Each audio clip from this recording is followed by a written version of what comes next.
So a brand new clip of President Trump's interview with Sean Hannity that will air tonight at 9 p.m. Eastern. Watch.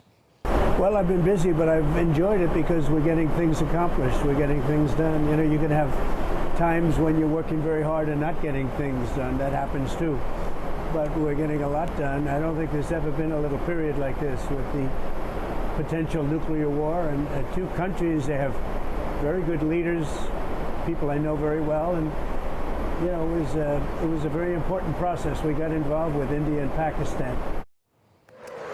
We'll look forward to more of that tonight with Sean at 9 o'clock on Air Force One, his long discussion with President Trump. And with that, we go to the White House and bring in Morgan Ortagus, President Trump's deputy special presidential envoy to the Middle East. Morgan, great to have you with us today. Thank you. I want to start by playing another soundbite from President Trump's speech today that talks about the birth of a modern Middle East. Watch this.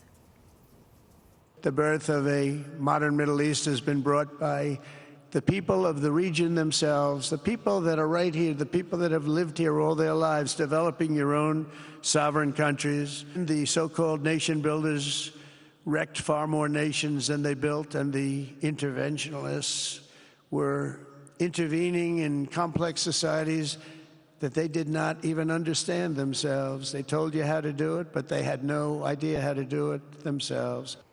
Very interesting piece of that speech, I thought.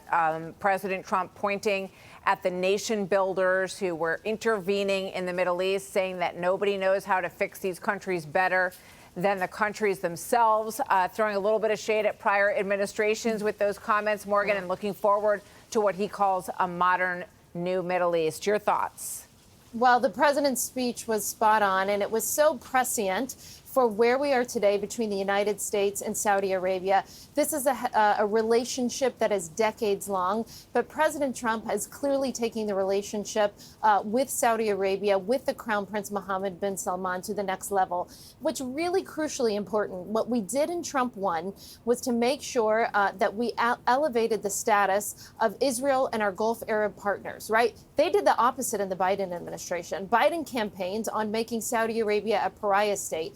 President Trump not only restored the United States relationship with Saudi Arabia, his very first phone call as president was to the Crown Prince Mohammed bin Salman. And I believe truly that through all of the problems that we have in the Middle East, these two men that you're seeing on the stage today, President Donald J. Trump and the Crown Prince Mohammed bin Salman, there's almost nothing that we can't solve together. You see today that we're working on historic investment in trade relationship, the largest announcement of procuring of defense weaponry in the United States ever announced between Saudi Arabia and the United States was announced today. $600 billion in investment in trade. And it's not just defense, sophisticated AI and other things. So when we look at the Middle East, when we look at Syria and that announcement today, that came out of the partnership between President Trump and Mohammed bin Salman. And we look around the Middle East, the problems that we solve will be between, in many ways, between these two men. Yeah, we're seeing more great video of this trip, and a large state dinner is underway. But let me ask you this. Yeah. The president sort of teased ahead to something that he has wanted to see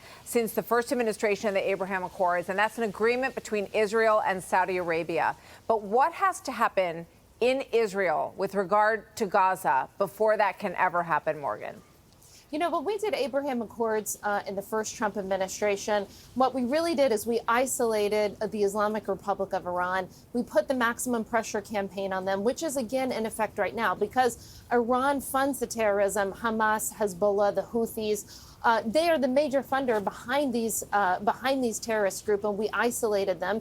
Now we're doing it a little differently this time. We're still in the max pressure campaign, but my boss, Steve Witkoff, is also negotiating with them. So you have to remember that we got Abraham Accords not because we pressured Israel, but because we pressured our enemies and we elevated our friends. We stood beside Israel, and no one has stood beside Israel more than President Donald J. Trump, the first official to visit the White House. Foreign official was, of course, Prime Minister Netanyahu. We will continue that incredibly close relationship and partnership with Israel.